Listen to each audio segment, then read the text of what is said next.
नमस्कार किसान भाइयों, कृषि दर्शन कार्यक्रम में आपका स्वागत है। किसान भाइयों, खेती से जुड़ी तमाम जानकारियों को लेकर एक बार फिर हाजिर हैं हम आपके अपने कार्यक्रम जिसका नाम है कृषि दर्शन।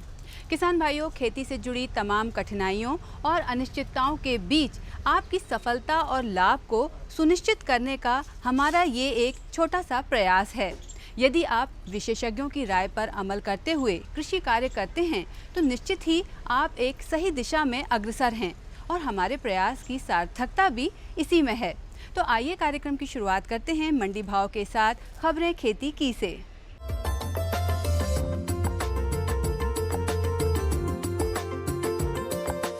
नमस्कार किसान भाइयों, खबरें खेती में आपका स्वागत है। आइए नजर डालते हैं आज की खास खबरों पर। किसानों को नई फसल बीमा योजना का तोहफा, प्रदेश को चौथी बार कृषि कर्मण अवार्ड, कीटनाशकों के साथ बिल अवश्य लें किसान भाई, गेहूं में जड़ सड़न का उपचार और प्याज को बैंगनी धब्बा रोग से बचाएं। केंद्र सरकार ने किसानों के लिए बहुप्रतीक्षित नई फसल बीमा योजना लॉन्च की है। प्रधानमंत्री की अध्यक्षता में केंद्रीय मंत्रिमंडल की संपन्न बैठक में नई प्रधानमंत्री फसल बीमा योजना को स्वीकृत कर लिया गया है। किसानों और कृषि क्षेत्र के लिए उपयोगी यह बीमा योजना अगले खरीफ मौसम से लागू होगी। प्रधानमंत्री ने विश्वास व्यक्त किया है कि किसानों के लिए नई फसल बीमा योजना संजीवनी का काम करेगी। कृषि मंत्री राधा मोहन सिंह ने बताया कि पहले की फसल बीमा योजना में प्रीमियम अलग अलग फसलों 15% के लगभग होता था, जिसे अब समाप्त कर 2 से 1.5% कर दिया गया है। फसलों का बीमा खरीफ एवं रबी के आधार पर किया जाएगा। खरीफ फसलों का प्रीमियम 2% एवं रबी फसलों का 1.5% मात्र रखा गया है। कृषि मंत्री ने बताया कि फसल बुवाई से लेकर किसानों के घर आने तक फसलों का जोखिम कवर किया जाएगा। बीज बोने पर नुकसान होने की स्थिति में भी मुआवजा मिलेगा। कटी फसल को खेत एवं खलिहान में नुकसान होने पर भी किसानों को नुकसान की भरपाई बीमा कंपनियां करेंगी। फसल बीमा योजना में जलभराव, सूखा, प्राकृतिक आपदा से हुए नुकसान पर विशेष ध्यान दिया गया है। नुकसान के त्वरित आंकलन हेतु पंचायत स्तर पर भी तहसीलदारों को स्मार्टफोन देकर त्वरित जानकारी ली जाएगी। लगातार चौथी बार मध्य प्रदेश ने कृषि कर्मण अवार्ड अपने नाम किया है। केंद्र सरकार द्वारा दी जाने वाली कृषि कर्मण अवार्ड की प्रतिष्ठित श्रेणी 1 में वर्ष 2014-2015 में सर्वाधिक खाद्यान्न उत्पादन के लिए मध्य प्रदेश को चुना गया है। इसके पहले भी 3 बार वर्ष 2011-2012, 2012-2013 और 2013-14 में भी प्रदेश को कृषि कर्मण अवार्ड मिल चुका है। कृषि विभाग ने किसानों को सलाह दी है कि वे कीटनाशी औषधियां लाइसेंसधारी दुकान से ही क्रय करें। क्रय की गई औषधि का उधार नकदी देयक अवश्य प्राप्त करें। इससे कीटनाशी औषधि खराब निकलने पर संबंधित दुकानदार के विरुद्ध कार्यवाही करने में आसानी होगी।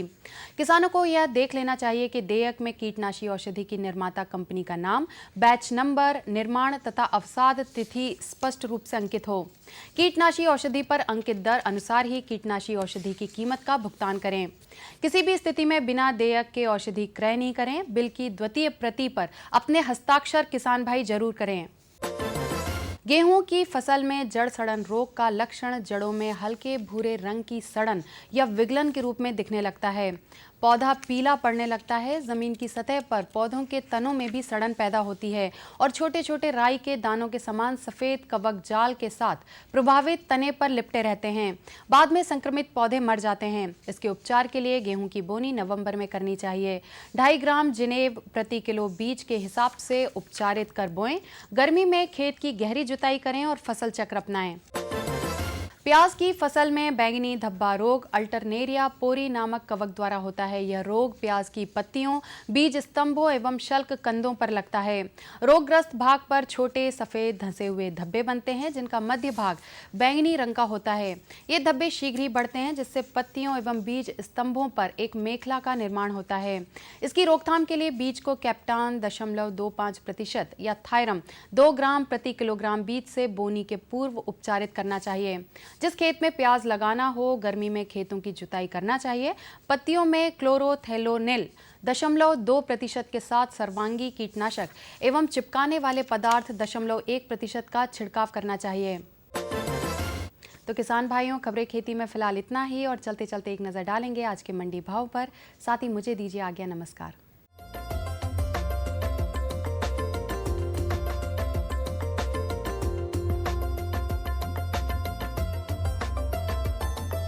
गेहूं के भाव मंडियों में इस प्रकार रहे। आगर में न्यूनतम भाव 1,518 रुपए प्रति क्विंटल, अधिकतम भाव 1,560 रुपए प्रति क्विंटल। देवास में न्यूनतम भाव 1,427 रुपए प्रति क्विंटल, अधिकतम भाव 1,600 रुपए प्रति क्विंटल। धार में न्यूनतम भाव 1,450 रुपए प्रति क्विंटल, अधिकतम भाव 1,965 रुपए प्रति क्विंटल। उदयपुरा में न्यूनतम भाव 1,450 रुपए प्रति क्विंटल, अधिकतम भाव 1,525 रुपए प्रति क्विंटल रहा। कपास के भाव मंडियों में इस प्रकार रहे। बड़वानी में न्यूनतम भाव 4,000 रुपए प्रति क्विंटल, अधिकतम भाव 4,200 रुपए प्रति क्विंटल। खंडवा में न्यूनतम भाव 4,320 रुपए प्रति क्विंटल, अधिकतम भाव 4,754 रुपए प्रति क्विंटल। खरगोन में न्यूनतम भाव 4,015 रुपए प्रति क्विंटल, अधिकतम भाव 4,730 रुपए प्रति क्विंटल। खेतिया में न्यूनतम भाव 4,150 रुपए प्रति क्विंटल, अधिकतम भाव 4,875 रुपए प्रति क्विंटल। सरसों के भाव मंडियों में इस प्रकार रहे। भिंड में न्यूनतम भाव 3,700 रुपए प्रति क्विंटल, अधिकतम भाव भी 3,700 रुपए प्रति क्विंटल रहा। मंदसौर में न्यूनतम भाव 3,101 रुपए प्रति क्विंटल, अधिकतम भाव 3,910 रुपए प्रति क्विंटल। नीमच में न्यूनतम भाव 2,750 रुपए प्रति क्विंटल, अधिकतम भाव 4,045 रुपए प्रति क्विंटल। सतना में न्यूनतम भाव 3,400 रुपए प्रति क्विंटल, अधिकतम भाव 3,800 रुपए प्रति क्विंटल रहा।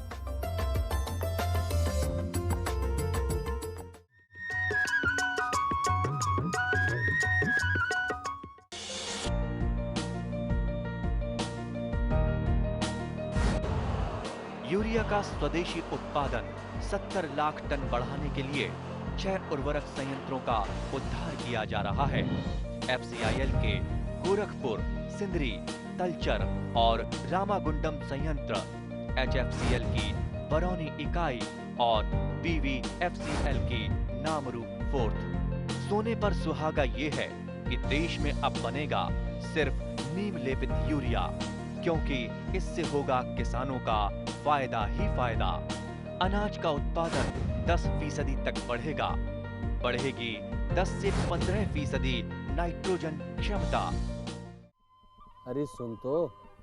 मुझे क्या सुनाना चाहते हो? जो सुनाओ मेरी सौतन को। किसको? अरे वही तुम्हारा मोबाइल फोन जिससे सुबह शाम दिन रात चिपके रहते थे और कहते थे किसान कॉल सेंटर से बातें हो रही हैं। अच्छा ये बात है। हाँ क्यों, क्या हुआ? अब बात नहीं होती क्या? अब तो झट से बात हो जाती है। ऐसा क्या? हाँ, अब तो ज्यादा लाइनें और खास तकनीक के कारण खेती के माहिरों से तुरंत बात हो जाती है। और अगर कभी लाइन व्यस्त हो तो अपनी समस्या फोन पर रिकॉर्ड करा दो, वहाँ से फोन आ जाता है और समस्या की हल का मैसेज भी आ जाता है।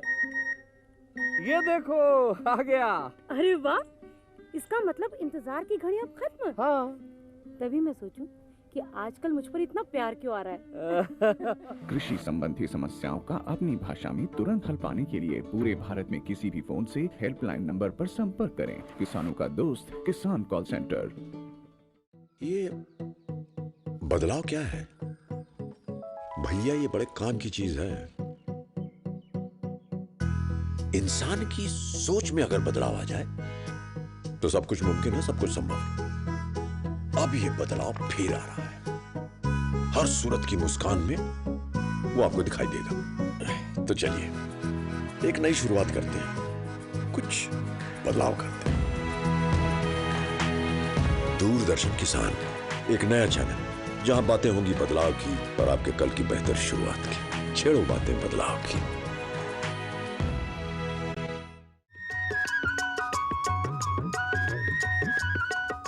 किसान भाइयों, जैसा कि आप जानते ही हैं कि इस समय रबी का मौसम पूरे जोर पर है। आपके खेतों में गेहूं और चने की फसल निश्चित ही लहलहा रही होगी।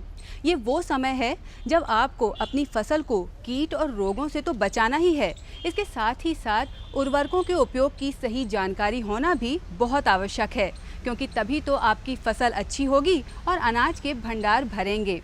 तो इसके लिए क्या बातें ज़रूरी हैं, आइए जानते हैं हमारे विशेषज्ञ से। जैसा कि किसान भाई मध्य प्रदेश कई वर्षों से लगातार कर्मठ अवार्ड ले रहा है, इसका सीधे सीधे श्रेय मैं किसान भाइयों को दूंगा, क्योंकि उन्होंने अथक मेहनत और भरपूर प्रयासों से ये सब संपन्न हुआ है। तो इसमें गेहूं का खाद्यान्न में बहुत बड़ा योगदान है, क्योंकि मध्य प्रदेश में गेहूं, सोयाबीन, अन्य फसलें भी बहुत जोर शोर से होती हैं। तो गेहूं में अगर हम बात करें तो गेहूं में खरपतवार एक बहुत बड़ी समस्या हमारे किसान भाइयों के सामने आती है, जिसमें गेहूं जो है 16 से 30% तक आर्थिक जो उपज है हमें प्राप्त नहीं होती इस खरपतवार की वजह से। आखिर खरपतवार मुख्य रूप से जो दो तरह के किसान भाइयों के खेत में आते हैं, चौड़ी पत्ती खरपतवार और सकरी पत्ती की। चौड़ी पत्ती में जैसे बथुआ, खतुआ और जंगली पालक, इसी तरह सकरी पत्ती में जंगली जई, गेहूं का मामा आदि। चूँकि ये खरपतवार काफ़ी आर्थिक उपज को प्रभावित करते हैं, जिसकी वजह से गेहूं हमारा काफ़ी उत्पादन अच्छा नहीं हो पाता है, इसलिए इसको नियंत्रण करना अति आवश्यक है। किसान भाई इसके लिए हम कुछ मिले जुले प्रयासों से इसको हम रोक सकते हैं, जैसे सस्य क्रिया करके। सस्य क्रिया में जैसे अगर हम क्रांतिक अवस्था पे गेहूं में निराई गुड़ाई यदि करें 15 से 45 दिनों के अंदर, तो काफ़ी हद तक जो गेहूं का खरपतवार है उनको हम नियंत्रण कर सकते हैं। साथ ही साथ जो इसमें सस्य क्रियाओं में अगर हम 2 बार सस्य क्रियाएँ कर लें, पहला 15 से 25 दिन पे और फिर 25 से 45 दिन के बीच में, तो हमारे गेहूं में खरपतवार काफ़ी हद तक नियंत्रण हो जाएगा। ये तो सस्य क्रिया की बात है। अब चूँकि मध्य प्रदेश में काफ़ी अधिक मात्रा में गेहूं होता है और किसान भाई इतनी मात्रा में लेबर की व्यवस्था नहीं हो पाती, मजदूरों की व्यवस्था नहीं हो पाती, तो इस को निदान हेतु हम रासायनिक खरपतवार नियंत्रणों का प्रयोग कर सकते हैं।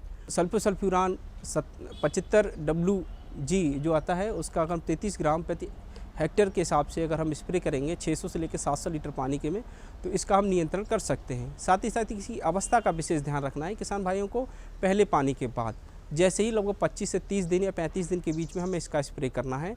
यदि आपने सही समय पर स्प्रे किया तो गेहूं में ये खरपतवार का नियंत्रण किया जा सकता है, जैसे गेहूं का मामा, सकरी पत्ती वालों का। यदि चौड़ी पत्ती जैसे कृष्णडील, बथुआ, हिरनखुरी इत्यादि अगर आपके खेत में खरपतवार हैं, तो उसके लिए मेट सल्फोसल्फ्यूरान मिथाइल करके दवा है, जो बहुत कम मात्रा में लगती है और ये 20 WP की है और इसकी मात्रा 20 ग्राम प्रति एकड़ के हिसाब से, हेक्टेयर के हिसाब से अगर हम इसका इस्तेमाल करेंगे 600-700 लीटर पानी में, तो इससे हम सकरी पत्ती के खरपतवार को नियंत्रण कर रहे हैं। यदि किसान भाई लगता है कि हमारे खेत में सकरी पत्ती और चौड़ी पत्ती दोनों तरह के खरपतवार हैं, तो इसके लिए हमें मेट सल्फोसल्फ्यूरान और सल्फोसल्फ्यूरान का एक संयुक्त कॉम्बिनेशन आता है, जो कि 40 ग्राम प्रति हेक्टेयर के हिसाब से हम 600 से 700 लीटर पानी के घोल बनाकर स्प्रे करेंगे, तो ये हम खरपतवार को नियंत्रण कर सकते हैं। किसान भाइयों, इसमें कुछ विशेष रूप से ध्यान देने वाली चीज़ें हैं, जिनका हमें विशेष सावधानी रखनी है। यदि हम सावधानी नहीं करेंगे तो हमें जो उसके परिणाम हैं वो सही नहीं मिलेंगे।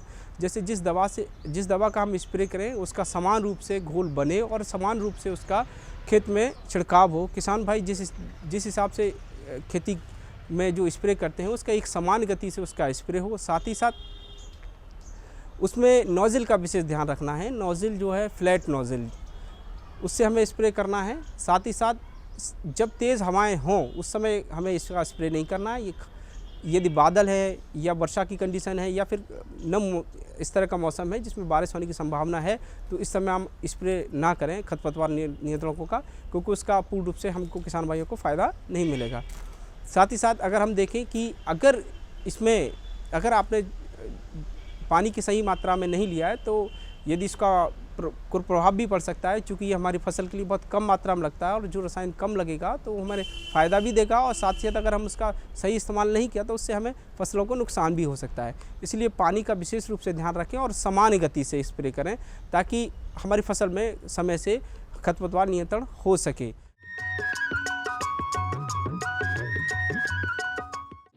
किसानों से होंगे सवाल, देंगे सटीक जवाब, तो जीतेंगे किसान कप। किसानों का खुला मंच, नजर रहेगी कृषि वैज्ञानिकों की। गोबर की खाद में हमारे सूक्ष्म पोषक तत्व भी होते हैं। किसान प्रश्न मंच, गुरुवार शाम 7:30 पर। डीडी किसान, बदलते भारत की शान। हम आ रहे हैं आपके गांव।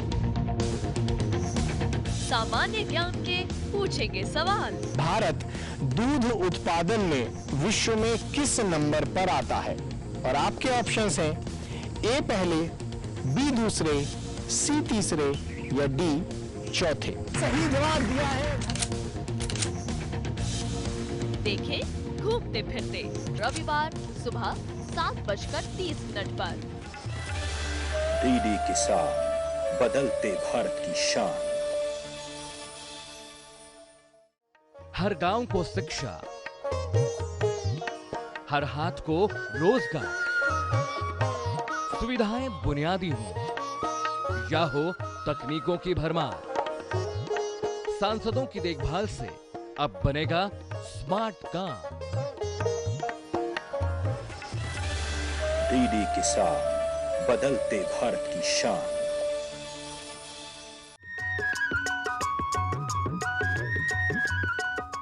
किसान भाइयों, हरा चारा पशुओं के लिए बहुत ही लाभदायक होता है और दुधारू पशुओं के लिए तो इसकी उपयोगिता और भी अधिक बढ़ जाती है, क्योंकि यदि दुधारू पशुओं को नियमित रूप से हरा चारा दिया जाएगा तो निश्चित ही उनकी दुग्ध उत्पादन क्षमता बढ़ती है। पशुओं के लिए हरे चारे का क्या महत्व है, आइए जानते हैं हमारे विशेषज्ञ डॉक्टर PK शर्मा जी से, जो कि पशु चिकित्सालय भोपाल में पशु चिकित्सक हैं। हरे चारे के रूप में जब हम बात कर रहे हैं तो सबसे पहले हम बात करेंगे बरसीम घास की। बरसीम घास इस ऋतु में सबसे ज़्यादा उगाए जाने वाला घास है, फसल है, और यह जो है इसमें प्रोटीन जो है प्रचुर मात्रा में पाया जाता है। साथ ही साथ इसमें कैल्शियम की जो मात्रा है, किसान भाई जब हमारे दुधारू पशुओं की दूध की बात करते हैं तो इसमें हमारा कैल्शियम जो है खनिज लवण के रूप में मुख्य हिस्सा बन जाता है। तो जो कैल्शियम है वह बरसीम की जो फसल है, घास है, उसमें बहुतायत में पाया जाता है। किसान भाई बरसीम खिलाने का एक अपना तरीका होता है, उसको आप चाहें तो वैसे ही हरी मतलब एज इट इज जैसी है वैसी ही भी खिला सकते हैं, किंतु जब आप सीधी स्थिति में उसको काट कर सीधा खिला देंगे तो ऐसी स्थिति में उसको एक गीला जो अफरा होता है वह पनप सकता है। अफरे की स्थिति जो इतनी भयावह होती है, जो गीला जो मतलब बरसीम खिलाने से अफरा होता है वह ठीक से पशु जो है उससे उबर नहीं पाता है। कई बार ऐसे अफरे का जो इलाज है वह बहुत कठिन होता है। पशु चिकित्सक भी ऐसे अफरे का इलाज करने में अपने आप को असहाय पाता है, ये एकदम से ठीक नहीं होता। तो ऐसी स्थिति में ऐसा अफरा निर्मित ही ना हो, इसके लिए आपको चाहिए कि आप अपनी जो बरसीम घास है उसको आप कुट्टी यंत्र से उसके टुकड़े कर लें, या गड़ाई सी जो हमारे किसान भाई पशुपालक भाई गांव में रखते हैं, कुल्हाड़ी रखते हैं, उससे भी आप नीचे लकड़ी पर रखकर, आप भली भांति इन सब विधियों को जानते हैं, लेकिन मैं आपका सिर्फ ध्यान इस ओर आकर्षित करना चाहता हूं कि आप जो बरसीम है उसको भूसे या जो सूखी घास है उसमें मिला कर दें। मतलब सबसे पहले आप कुट्टी यंत्र से उसके छोटे छोटे टुकड़े कर लें, उन कटी हुई जो बरसीम है उसमें बराबर मात्रा में आप भूसा या सूखी घास मिलाकर यदि पशु को देंगे तो ऐसी स्थिति में जो है आपका जो पशु है वह अफरे से जो है सफ़र नहीं कर पाएगा। और जो फाइबर्स होते हैं वह जो सूखे भूसे में ज़्यादा होते हैं, और जो हमारे पशु हैं वो जो फाइबर्स होते हैं, ज़्यादा कठिन जो टुकड़े होते हैं, उनको सरलता से जो है ये हजम कर जाते हैं। और जब गीला जितना भी होगा हम उसको देंगे तो उसको ज़्यादा परेशानी होती है। और जो यदि हम सूखा खिलाएंगे तो उसको एकदम से सुपाच्य वो जो है रहेगा। तो इस बात का ध्यान विशेष रूप से आपको रखना है। और यदि अफरा की जो स्थिति मैंने जो आपको बताई है, यदि ये बन जाती है तो अफरा जो स्थिति बनती है उसको बिल्कुल किसान भाइयों को छोटे में नहीं लेना चाहिए। कई बार क्या होता है कि जब अफरा ज़्यादा हो जाता है तो ऐसी स्थिति में जो अफरे में जब जानवर ज़्यादा फूला है आपका, और यदि हम तुरंत उसका चिकित्सा नहीं करेंगे, किसी योग्य पशु चिकित्सक को नहीं बुलाएंगे और हम अपने स्तर पर यदि कोई छोटा मोटा उपचार यदि करेंगे तो कई बार क्या होता है कि ये जानलेवा भी बन सकता है। अफरे की स्थिति से मैं आपको बिल्कुल घबराना नहीं चाहता, परंतु एक संदेश के रूप में ये आपको बात बताना चाहता हूँ कि जब अफरा होता है तो वो जो गैस है शरीर में जो गैस है वो अपना प्रभाव हृदय के ऊपर डालती है। जब गैस बनेगी, पेट फूलेगा तो ये सीधा डायफ्राग्म एक भाग होता है, उसके सहारे से ये हृदय के ऊपर प्रेशर डालती है। तो कई बार हृदय गति रुकने के कारण हमारे पशु की मृत्यु हो जाती है। तो किसान भाई इस बात का आप विशेष ध्यान रखेंगे, हरे चारे को आप दें लेकिन इस सावधानी के साथ दें। दूसरा हरा चारा इस समय के सीजन में आता है वो है जई। जई को भी आप उसी तरीके से दें तो ज़्यादा अच्छा है। जई वैसे भी आप खिला सकते हैं, लेकिन जब वैसे ही खिलाएंगे तो फिर वही जो मैंने पहले बात बताई है अफरे की, वह बन सकती है। तो इस जई को भी आप जो है कुट्टी यंत्र से इसके या गड़ाइसी से आप उसके छोटे छोटे टुकड़े कर लें, चैपिंग कर लें और उसको बराबर मात्रा में भूसा या सूखी घास मिलाकर उसको दें, तो ये जो है सुपाच्य बन जाएगा। इस प्रकार के खाने से पशु का स्वास्थ्य तो उत्तम रहेगा ही, पशु स्वस्थ रहेगा, इसके दूध का उत्पादन भी आपको बढ़ा हुआ दिखेगा और इसकी जो चयापचय क्रिया है वह भी सुधरी रहेगी। शहर से आया है ना तिवारी सेठ, वो जबरदस्ती हम किसानों की जमीन हड़पना चाहता है। रुपया चाहे ईमानदारी से कमाया जाए या बेईमानी से, रुपया रुपया होता है। ऐसा रुपया कभी रास नहीं आता बड़े भैया। आप कौन? तेरे पति का बाप बोल रहा हूँ, समझा दे उसे। अगर वो अपनी जिद पर अड़ा रहा ना तो इसका अंजाम बहुत बुरा होगा। धरती की गोद में डीडी किसान, बदलते भारत की शान।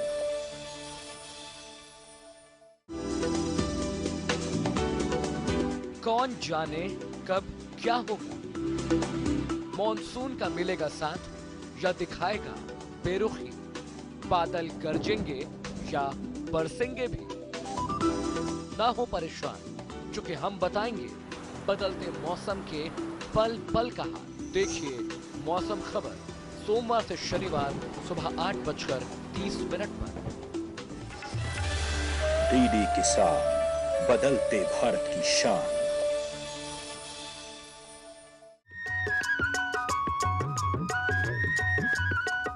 तो किसान भाइयों, ये था हमारा आज का कृषि दर्शन कार्यक्रम, जो कि हम उम्मीद करते हैं कि आपको ज़रूर पसंद आया होगा और आप इससे ज़रूर लाभान्वित भी होंगे। यदि आपके कुछ सुझाव हैं तो आप पत्रों के माध्यम से हम तक पहुंचा सकते हैं। पत्र व्यवहार के लिए हमारा पता है कार्यक्रम कृषि दर्शन, द्वारा निदेशक, कमरा नंबर 4, दूरदर्शन केंद्र, Shyamla hills, Bhopal. Pin code है 462013। और इसी के साथ मुझे दीजिए इजाज़त। नमस्कार।